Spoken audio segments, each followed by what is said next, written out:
And that you share your experiences with those who might just be a year or two or a generation younger, because you have great stories to tell as well.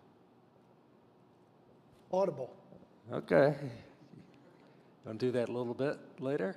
Yeah. Okay, that sounds good. Well, a pastor has done a pretty good job of setting the stage, and thank you very much, Derrick. Very nice. But the love in action, give, serve, and impact. That is really a cultural idea, a cultural way of thinking about how this church goes about looking at stewardship.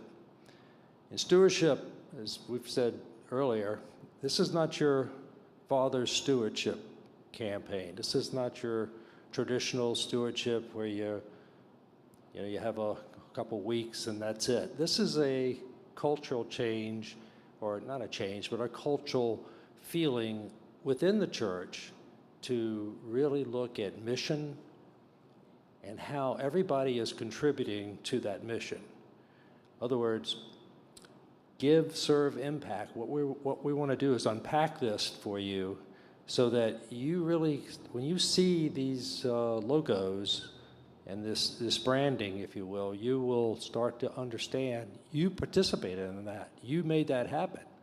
In one way or another, that's where we're going with this.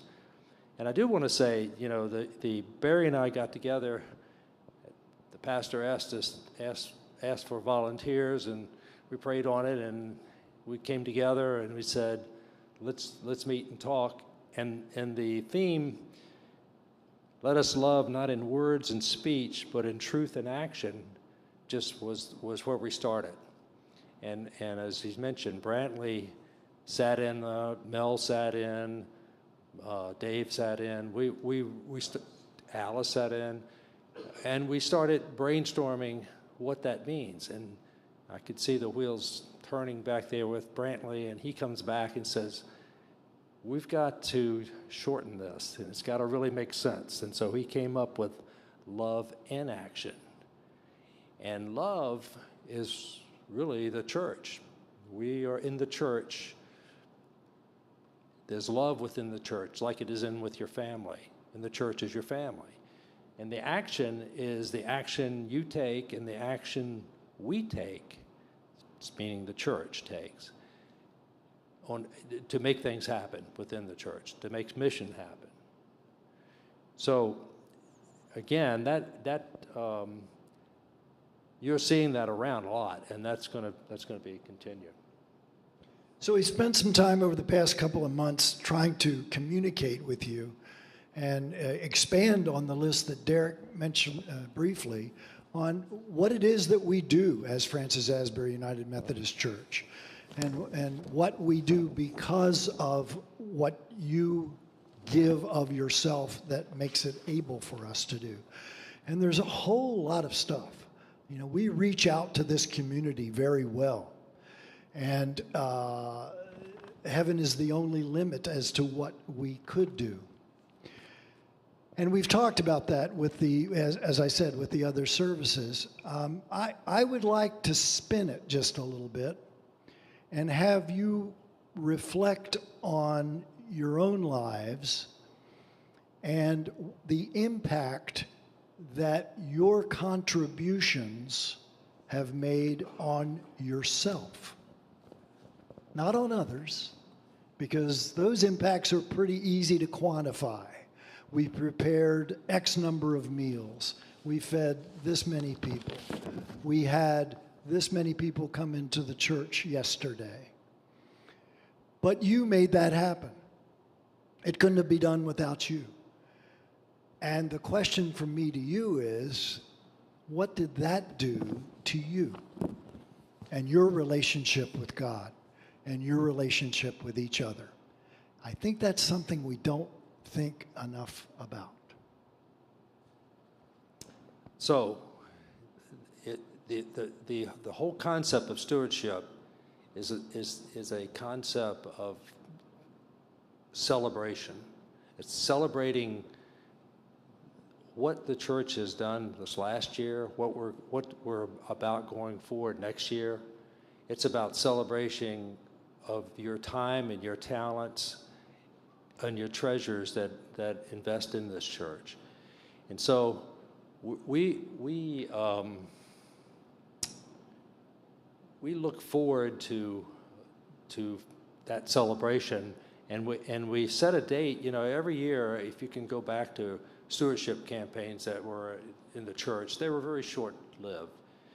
This does have a date that is a certain date, but it really is sort of the end of the church year, and it's the beginning of the planning year, just like the end of your year, each year that you, in New Year's, maybe you're making resolutions and you're thinking about what you're going to do different in the year. Well, the church goes through the same process, and it's that period of time usually is in November, and we're coming up to November, and November 17th will be the date that will be Stewardship Sunday, and we're here today talking about that so that you have time to think about it, pray on it, start to think in terms of how you might give, serve, and the impact that you're going to make. Not only on what happens in the church, but the impact that it's going to make on you. What do you want? What do you want out of the church? What do you personally want? For example, if you have little children, maybe you want those children to be, to get a better foundation in Christ. So on, those type of things. So this is not just a time period where we're looking at, well, what am I going to pledge for the church next year? Well, that's not what this is. It is part of it, but it's really about how we love in action and how we give, serve, and the impact of all that we do. It's pretty easy to partition this into the gifts that God has given you that you can share. You have time, you have talent, and you have treasure. And as we go through our lives, those balances of those three factors change, and we appreciate that. Young families have no treasure, they have no time, but they've got talent. As we grow later in life, those things change. I still have no talent, but I do have some treasure, and I do have some time. And I can balance that giving among those partitions to be meaningful. And I think that's extremely, extremely important. And I'd like you to pray about that, because we all can give. We all can give, and we all have something worthwhile to give. It's just figuring out what it is and what the priority is. I'll come back to that. Well, I'm going to switch up a little bit. Barry, how did you find your way here? How did you find your way to Francis Asbury? And what does it mean to you, or meant to you? I love telling this story. I love telling stories, I guess. Okay. I like hearing it. So Judy and I came to Virginia Beach 35 years ago. The military brought us here, as it did for many of you and your families. And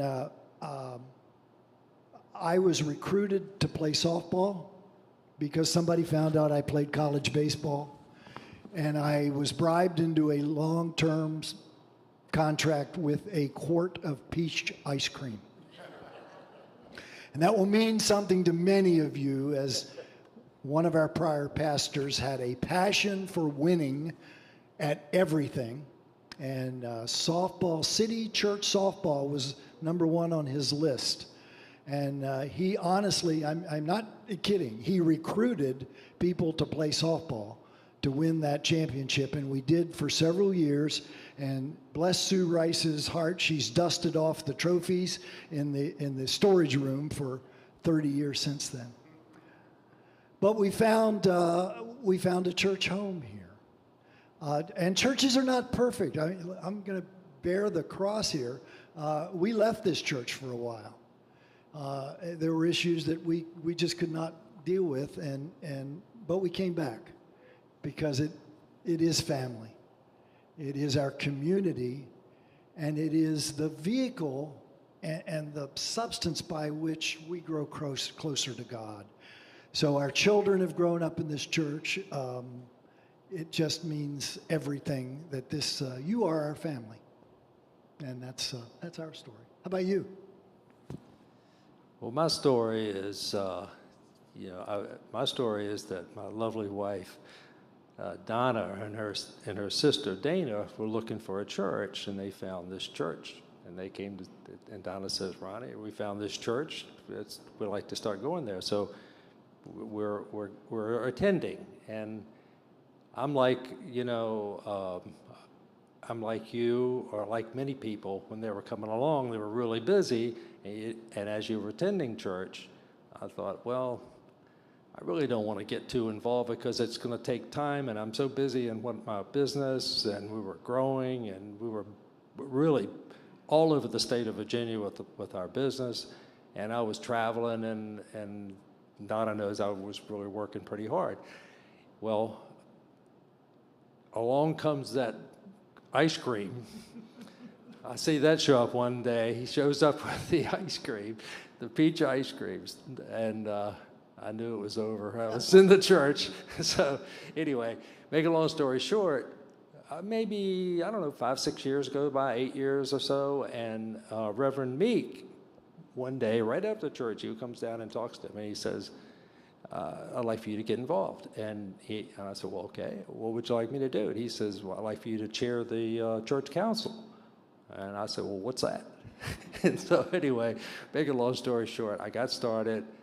I'll never regret it. It was just a wonderful experience, and I've been involved ever since. And it's just, you meet so many people. You have great friends like Barry, friends in here, you all know.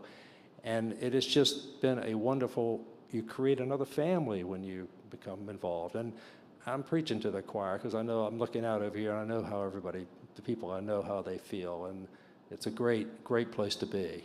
So that's kind of my story, and that's kind of how I got here. So we're coming here really to celebrate what you've done, and we're let's be very honest. We're also asking you to pray about what you can do, what you can continue to do, or what you might be able to do that you've not done before, or that you can help us tell the story to the next generation so that they don't miss the opportunity to grow in the love that we've been blessed with, quite frankly. It's something not to be passed, and that opportunity cannot be wasted. As you pray about it, there are some financial realities. The cost of doing business is more than it was. And if you can find it in your hearts and in your means to continue what your heart tells you to do, and you can increase that, that is what to do. That is what to do, because that will bear impact. In the next week or so, you're going to be receiving a letter from us, from Ron and me, and a form on it where we will collect some demographic information so that we can certify that that's all correct. And we're going to ask you to articulate the answers to your prayers about what it is that you would like to do, what you can do, what you're willing to do. And that will be our stewardship program, and it'll be highlighted, I think, on November the 17th. But it's something that Ron and I are committed to carry out continually throughout the year. So this drum is going to continue to be beaten, because it's an important and critical story in the way our church operates. Yeah, you're going to see love in action continuously throughout the year and throughout the years to come, I hope. And when you see it, you'll understand it better, and you'll say, well, I get it. And that's your part of it. You are that give, serve, and you are the impact. And I do want to say one other thing. I want to thank Mel, because she really rolled up her sleeves, and along with Brantley, and we've been digging through a lot of data so that when we do this mailing, it's going to not only hit people that are active in the church, it'll also go out to a lot of other people, which will be hopefully helpful. And I do want to make a point I made earlier today, and that is the point of stewardship. And the point of stewardship is so important because we are the church. Right now, you are the church. You are Francis Asbury. And many of you contributed for a lot of things within this church. You've done all kinds of things, help build programs, build schools, systems, build the Cove, build the social hall, so on and so forth. But some haven't, but that doesn't matter. We're all that church, and the stewardship is now. People that have come before us left it better. And we have to leave it better. That is the sole principle, in my mind, in any kind of volunteer organization. You leave it better than you found it. And that's what we got to do. So that's what we're asking you to do. Think about it. It's a personal thing as far as your contribution of your time, talents, and treasures, but that's what it is. So this is a new way. This is a new way of thinking. It's a new way, and we hope you understand it, and hopefully it's good. As you pray on it, I'd like you to reflect on Bertie and my and Dana's favorite Bible verse. And it comes from Genesis, the 12th chapter, verse through the 3rd verses. And to paraphrase very simply, God came to Abram and Sarah, and he said to them, as he says to us, I bless you to be a blessing to others. Put that in action. That's all we're asking. Marcia, did you have something you want to say? I thought you started out by saying you were looking for Yeah. stories, and I was willing to give you a story. All right.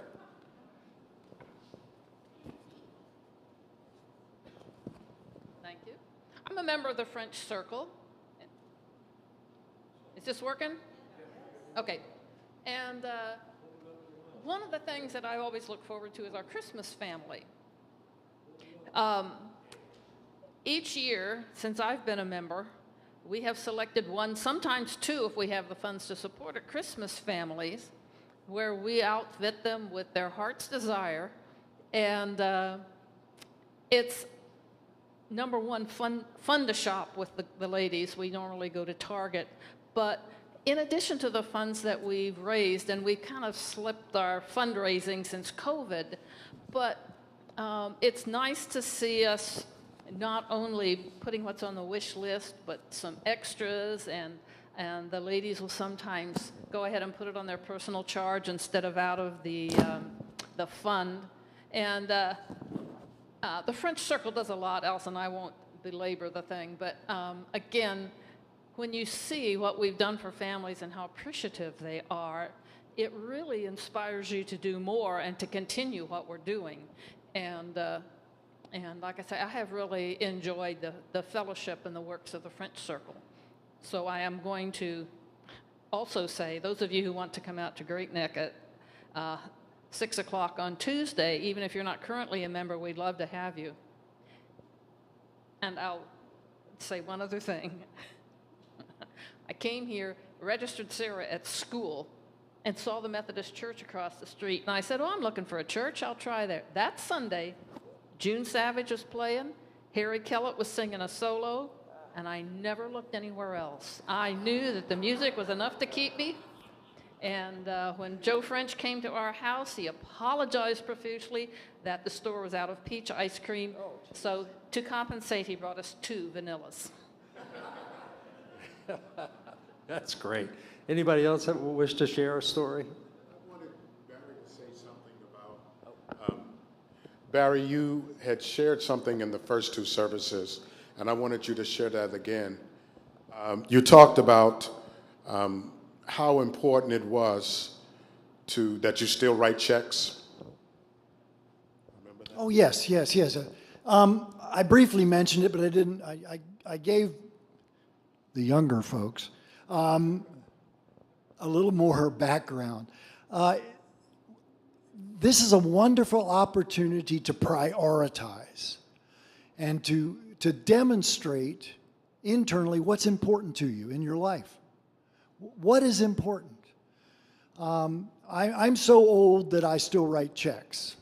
You know, it cost me 50 cents a check, cost me 50 cents to mail it. I don't know why, but I do.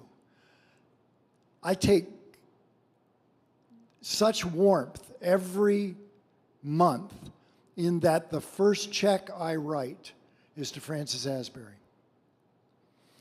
I build a calendar once a month for Judy and me. And the first layer of data that I put into that calendar is church activity. That it's there, but it's what I get back out of it that's great. Because I'm saying, yeah, Creighton, yeah, you're kind of walking the talk here. It is important to you. So another opportunity for you to think about what's important to you. Let's give them a big hand for sharing with us this morning. So we're going to sing our last song, Oh, How I Love Jesus. I'm sorry?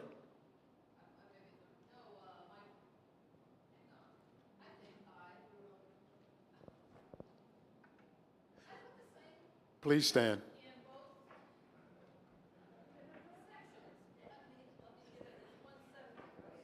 170.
Let's give the Lord a hand clap of praise. Pray today something said has been meaningful for you. Please receive your benediction. May the Lord bless you and may the Lord keep you. May the Lord make his face to shine upon you. May the Lord lift your countenance and grant us all God's great peace. Be at peace and go in peace. Amen. And Eleanor, thank you for being with us this morning. God bless you all.